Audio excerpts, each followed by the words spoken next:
Bonjour tout le monde. Donc, je voudrais que nous continuions un tout petit peu le sujet des états mentaux, des états d'équilibre pour des ouvertures aux connexions. Donc, je pense qu'on en était au passage. Il y a toujours, il y a toujours le reflet. Nous en étions au passage où je vous disais qu'il ne fallait pas s'illusionner que nous étions toujours du côté du plateau de la balance positive. Pourquoi? Parce que on n'est pas des êtres parfaits, tout simplement. Et puis on subit ce jeu séparatif, le plus, le moins, le bien, le mal. Enfin bref, on y met des mots. Euh, Aujourd'hui, il faut, quand je vous dis observez-vous, c'est vraiment une grande clé. Observez vos réactions, observez-vous tout le temps. Alors c'est un travail, c'est l'œuvre sur vous-même. Tout simplement parce que nous avons accéléré des processus de séparation. La vie que nous, la vie que nous venons d'expérimenter, certaines générations, les jeunes se préparent à, j'espère, une nouvelle vie, que les dimensions, on va finir par y aller. Eh bien, la vie que nous venons d'expérimenter, nous avons un basculement. On y est au basculement. Et ce basculement, on voit bien qu'il nous contraint. Alors, on n'a que des informations déstructurantes, qu'elles soient de l'extérieur ou même par soi-même, parce que les situations de vie se sont compliquées. Dès lors que les personnes ont vécu, que ce soit le Covid, qui les a touchés de plein fouet, que ce soit des situations par rapport au travail, à ne pas pouvoir travailler, à vraiment être dans la difficulté, la précarité, la notion argent et avoir, elle a subi ce basculement terrible et qui fait que le positif si on peut appeler c'est un positif, le positif de l'histoire est que ça a quand même donné un élan de solidarité, et heureusement, parce que l'individualité était devenue tellement énorme que eh bien, nous avons figé la matière et nous l'avons alourdie. Alors quand je vous parle de la matière, je parle de notre structure carbonée, tout ce qui compose notre être. Or, dès l'instant où nous subissons un petit peu tous ces états de déséquilibre, nous alourdissons nos vibrations. En fait, c'est la matière qui s'alourdit. Et les égos se trouvent à l'aise. Alors, le lien, je vais vous donner un exemple pour que vous compreniez. Nous étions logés chez une personne pour laquelle on faisait des ateliers, et donc sur l'ego justement.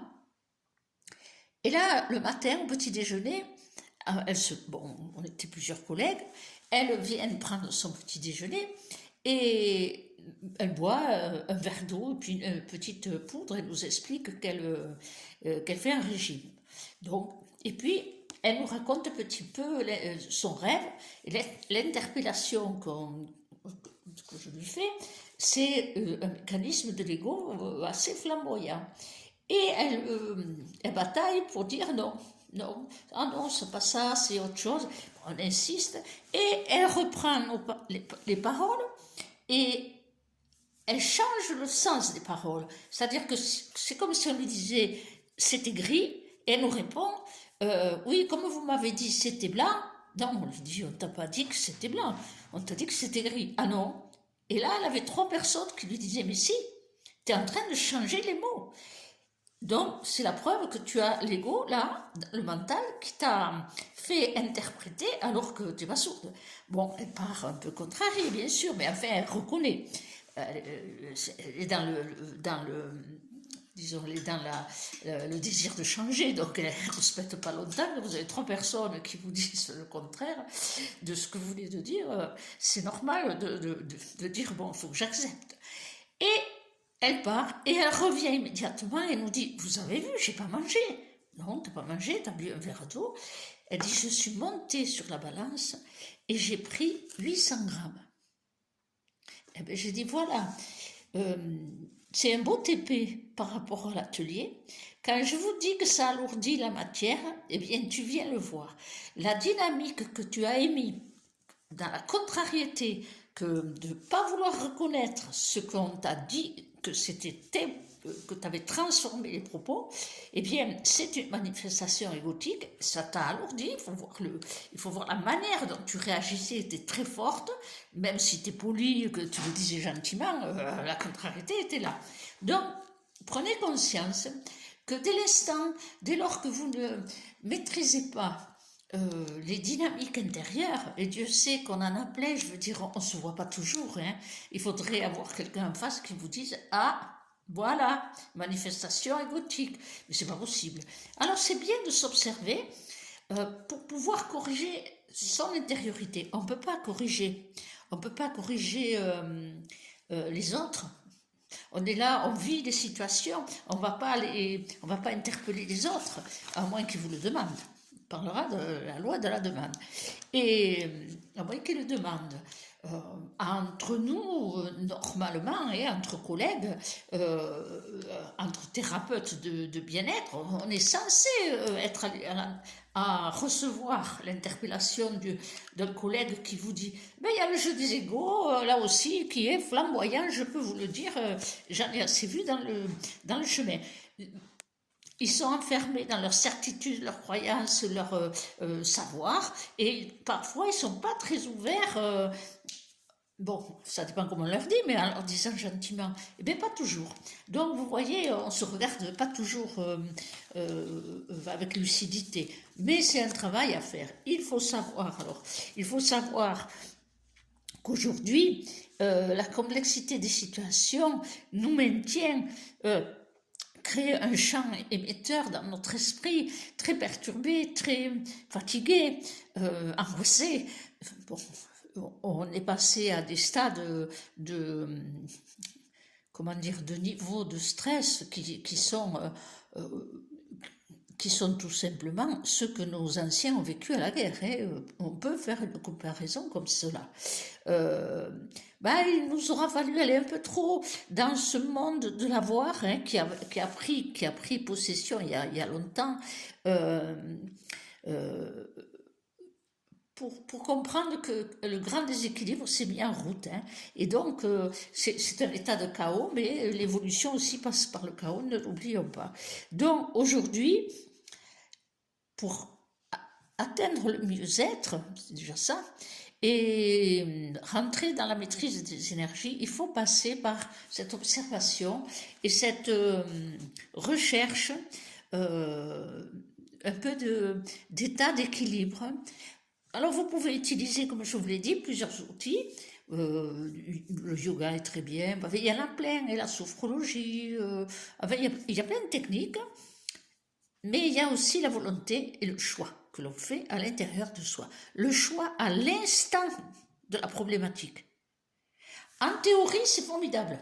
Vous pouvez faire plein de choses en théorie, mais quand la situation arrive et qu'elle vous heurte, ou qu'elle vous perturbe, eh bien c'est que c'est à l'intérieur qu'il faut arriver à poser ses énergies et à observer, non pas la situation, parfois c'est des situations extérieures, on ne peut pas les changer, mais à l'intérieur de soi, oui.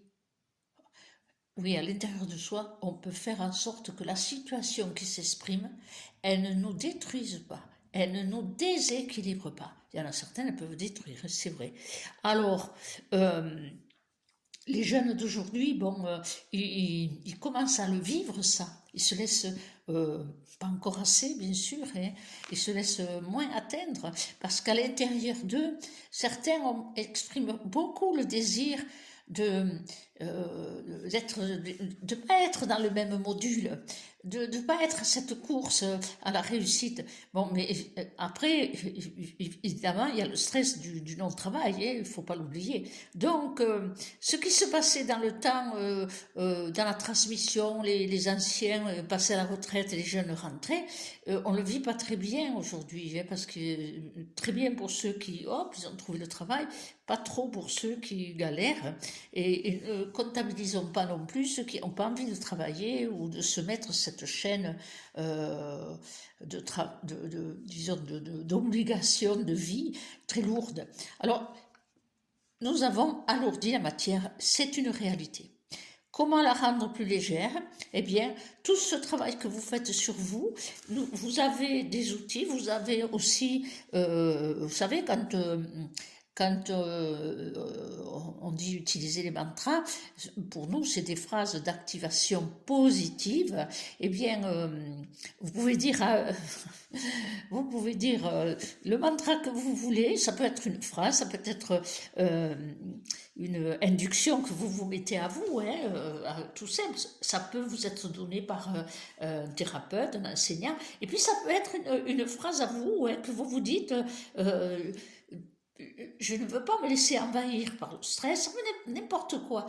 Le principe étant que ce sont des phrases d'activation positive pour déclencher un processus qui va immédiatement, il faut du temps, bien sûr. Alors quand c'est des phrases qui ont été données par des enseignants ou des thérapeutes qui reçoivent, hein, la phrase pour vous, c'est encore mieux.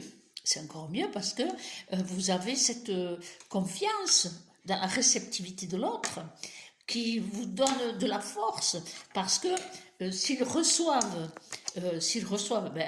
donc ceux qui me connaissent, ils savent très bien que quand j'ai un mot, une phrase ou une écriture automatique, hein, qui donne le mantra, je ne l'ai pas créé dans mon cerveau, hein, je la reçois. Alors ça a une valeur vibratoire, bien sûr, hein, ça a une grande valeur vibratoire, puisque dans les 4 plans, le corps, le mental, le cerveau neurochimique et l'éthérique, nous voyons, quand nous mettons la phrase dans l'appareil quantique, bien, nous voyons très bien l'équilibre ou pas déséquilibre.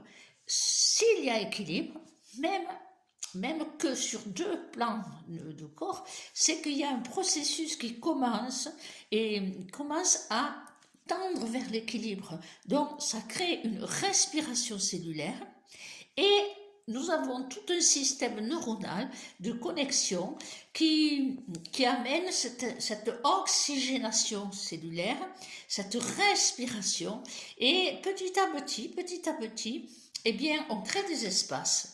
Et petit à petit, l'état d'équilibre, le corps vibratoire, même le corps matière, hein, il se met au rythme de cette communication intracellulaire et c'est de plus en plus facile à se retrouver en équilibre, même un instant, face à des situations percutantes, que ce soit des situations extérieures ou que l'on se crée soi-même, hein, aussi en réaction.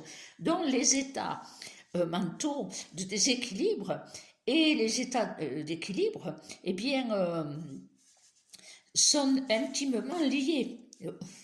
Vous le comprenez. Qu'est-ce que je voulais vous dire? Voilà, d'utiliser des petits outils comme ça.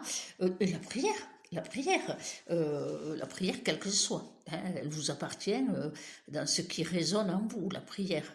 Après, prenez conscience que si vous êtes dans une perturbation, pensez toujours que, bien sûr, vous allez vous diriger, et c'est très bien, vers quelqu'un qui vous aide, mais il n'est pas responsable de vous. Celui qui ne veut pas guérir, il ne peut pas guérir. Hein. On peut simplement un peu le soulager, mais celui qui ne veut pas guérir, il ne peut pas guérir. C'est pareil pour les états psychiques. Celui qui s'écoute, qui veut pas changer, parce que c'est comme ça. Il n'en a pas conscience parfois, hein. Des personnes me disent, ah, moi je suis un cas, mais dès l'instant où il dit qu'il est un cas, c'est qu'il sera toujours un cas. C'est un choix qu'il fait, pas toujours consciemment. C'est là où le jeu des égos, eh bien, on le voit bien. Et cette nature d'ego, disons, d'insatisfaction, de frustration, on peut en mettre des mots, hein, elle est active constamment. Et les anciens, ils avaient une expression formidable. euh, Quand ils rencontraient quelqu'un qui disait oh celui-là il s'est levé du mauvais pied, oui c'est pas faux, l'ego nous fait toujours partir pour ainsi dire du pied gauche, ou ouais, enfin, du mauvais pied, ça c'est sûr. Alors il faut comprendre que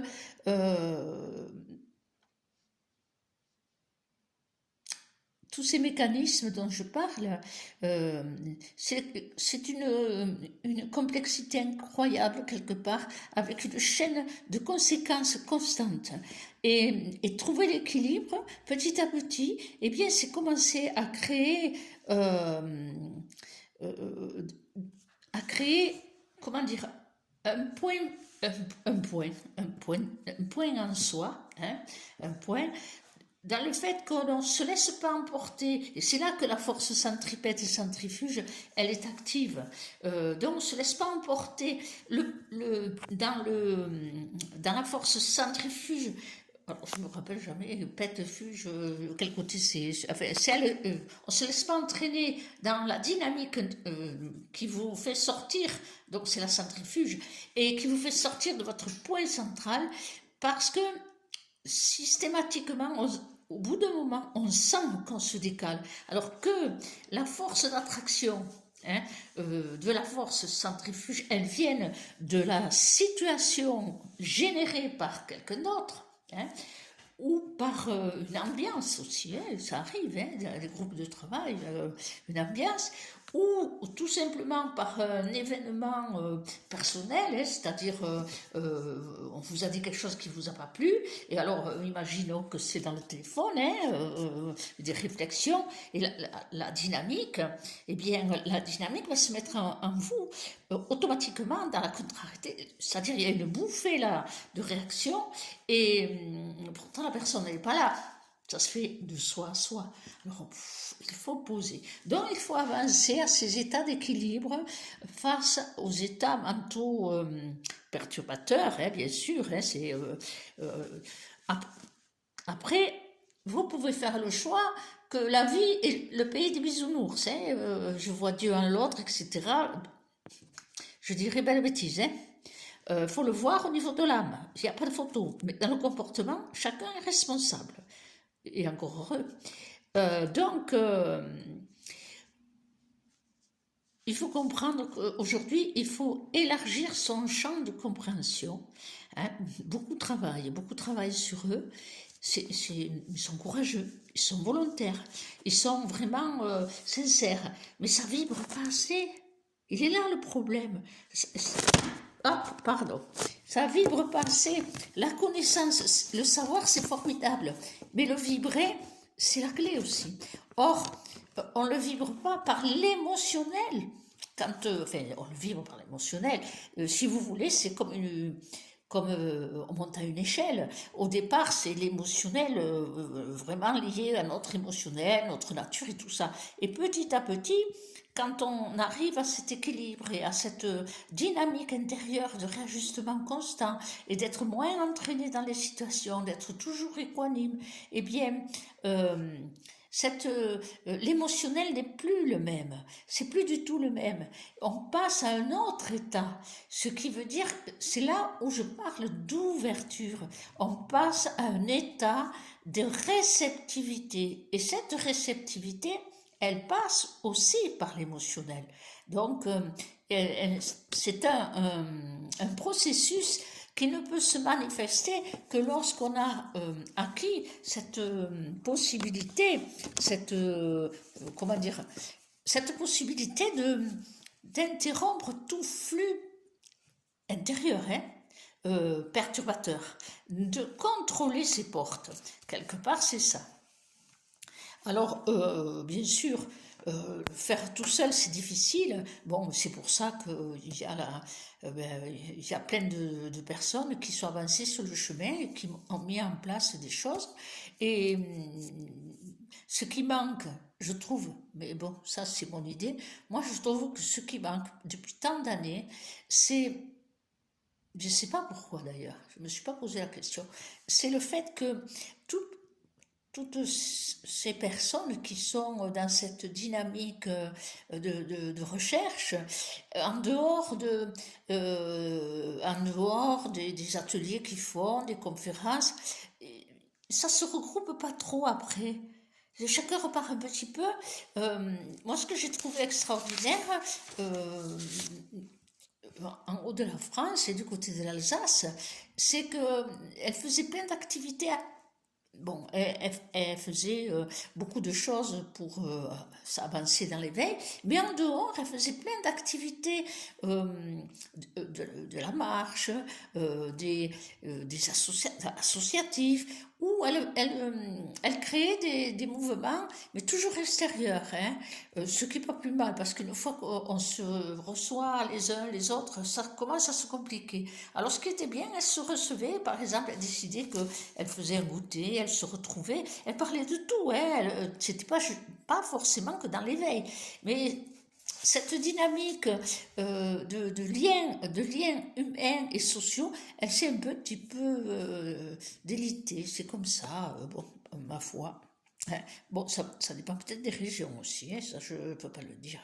Alors, aujourd'hui, il faut que vous preniez en conscience de bien vous observer, parce que plus vous allez avancer à cet état d'équilibre, plus vous allez savoir être, comment dire, être maître de vos énergies, à ne pas vous laisser embarquer dans les forces centrifuges et les forces centripètes, et bien des situations, des mouvements émis. Quand quelqu'un vous parle, il y a un mouvement, hein, il ne faut jamais l'oublier.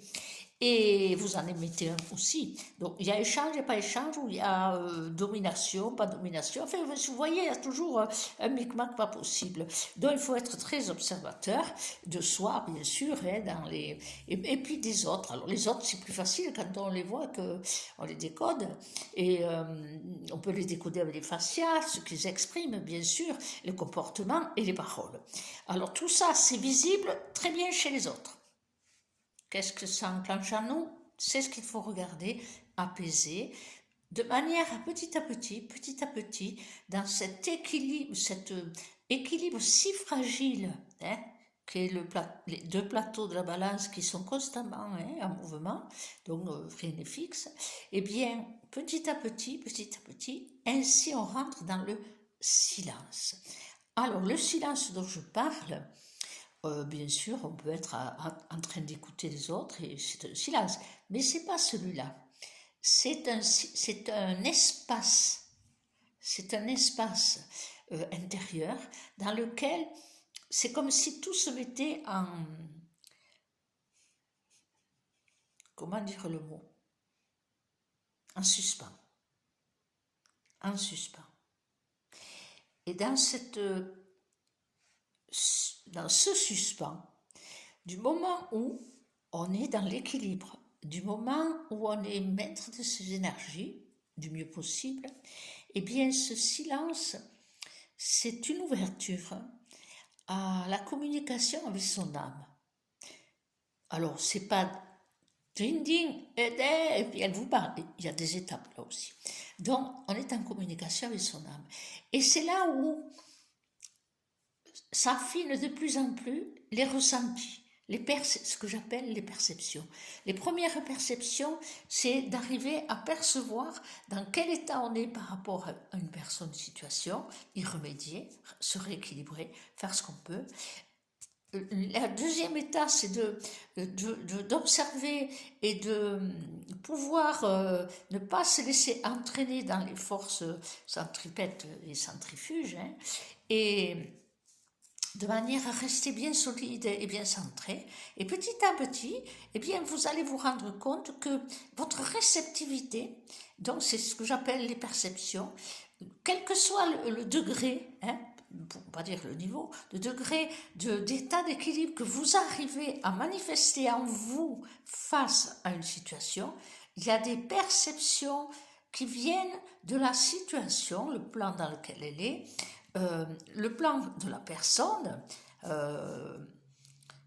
Dernièrement, j'ai eu quelqu'un, suite à une interpellation de membres de sa famille, pour moi, ce qui était évident, c'est que la démarche, la fausse demande qui était là, exprimée, j'ai trouvé ça très amusant, parce que le vrai plan exprimé, c'était pas qu'est-ce qu'il faut que je fasse, qu'est-ce que tu penses que je dois faire comme choix.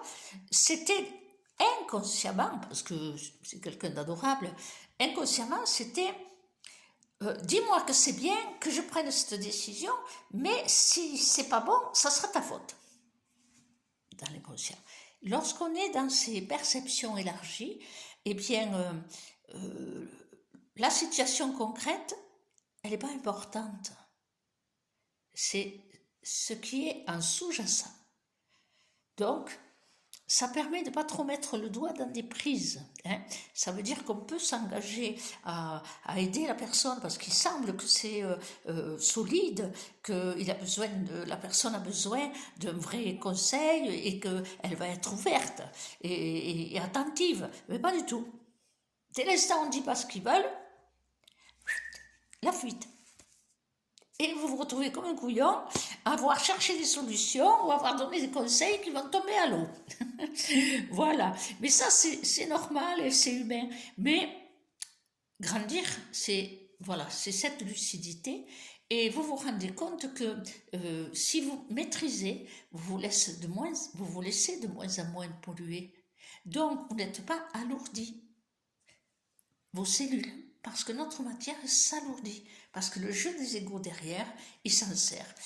La contrariété mais j'ai parlé pour rien, et puis, bon, ça vous connaissez, les gens qui viennent, oui, tu comprends que si, que là, vous lui donnez des conseils, puis quand vous les revoyez, ils n'ont rien fait, et ils recommencent la même conversation, les mêmes problématiques, et zut alors. Et vous faites quoi? Vous recommencez à leur dire, ça sert à rien. Ça sert à rien.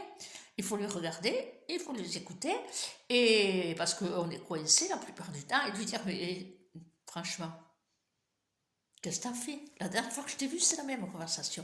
Eh bien, vous savez quoi? On a été éduqués à rien dire. Et c'est bien dommage. Parce qu'on peut dire gentiment, écoute-moi, tu es venu, tu m'as mis la tête comme ça. Enfin, dans le sud, on peut, tu m'as mis la tête comme ça. Et t'as fait quoi? Moi, je t'ai dit ce que je pensais et qui me semblait raisonnable et sensé. T'en avais rien à faire. Alors, ne me resserre pas le plat. Parce que ça ne m'intéresse pas maintenant. Je t'ai donné des idées, des solutions, t'as rien pris, t'as rien fait. Eh bien, bon, évidemment, si on parle comme ça, on a un risque que la personne, elle se vexe et qu'elle parte. Quelle liberté! Quelque part. Ne vous inquiétez pas, elle reviendra parce qu'ils ont besoin qu'il y ait des oreilles qui les écoutent. Donc vous voyez, tout ce travail sur les états d'équilibre, les états mentaux perturbateurs, les états d'équilibre, crée des ouvertures. On ne le comprend pas encore, mais quand on le pratique tous les jours, c'est magnifique. Et c'est ce qui explique qu'on a des réceptivités, pour ainsi dire, immédiates. Moi, je suis toujours stupéfaite, et pourtant, c'est mon chemin, toujours stupéfaite de la rapidité à laquelle les informations elles arrivent, qui me semble pas toujours facile à expliquer, mais ça fait clic. Et en fait, ça correspond bien à la situation, et c'est très éclairant, et ça libère la personne, et ça la libère. Quelque part, c'est comme un soulagement. Ce soulagement, c'est la respiration. Et petit à petit, on peut ainsi rentrer dans le silence. Et là, on va beaucoup plus loin dans la dynamique intérieure et un certain mieux-être, parce que c'est un apaisement. Au bout, c'est la sérénité. Alors, on ne va pas atteindre la sérénité comme ça, youpi, tralala. Il n'y a pas un bouton pour que ça démarre. Il ne faut pas dire travail, mais c'est une œuvre. Donc c'est une œuvre et que vous pouvez commencer tout doucement, que ce soit en vous faisant aider, ou, mais ça ne vous empêchera pas, même si on vous fait aider par quelque thérapie quelconque, que vous êtes responsable. Donc, c'est à vous aussi de travailler à l'intérieur. Le thérapeute n'est qu'un poteau, je suis aussi qu'un poteau indicateur qui vous montre le chemin. Et on ne va pas vous tracer toute la route quand même. On ne va pas vous tenir la main jusqu'au bout. À un moment donné, il y a sa propre part à prendre conscience. Et c'est là où le jeu des égos s'amuse, malgré qu'on ait dit attention au mécanisme et qu'on le sache. Eh bien, quand c'est quelqu'un qu'on aime bien ou que ça fait partie de la famille, on se fait piéger, on recommence. Et on parlera, parce que la loi de la demande, elle n'est pas très respectée, on en parlera un jour. Voilà, je voulais terminer un petit peu ce petit paragraphe, c'est déjà pas mal. Et puis, vous annoncez que, évidemment, clic, voilà, pour faire avancer un petit peu je pense, les vidéos pour qu'elles apparaissent, je sais pas trop. Et vous annoncez que d'ici quelques temps, je vous montrerai la couverture finale du petit livre qui sera en vente sur Amazon. Voilà.